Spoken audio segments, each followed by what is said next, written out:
אבא, מה יש לך לאחל לאהרון? יש לו היום יום הולדת 50. למי? לאהרון. לאח שלי אהרון? כן. בן כמה הוא? 50, נו, מה אתה מסתלבט עליי? מה, הוא זקן כבר. עוד הוא מתפקד בגיל הזה? אני לא יודע.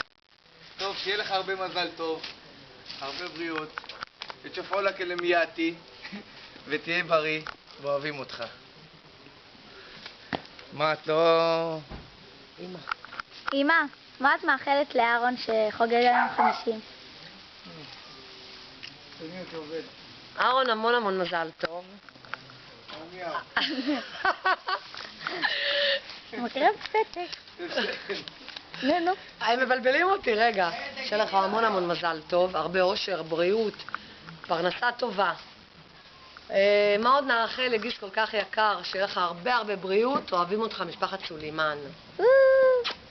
מזל טוב!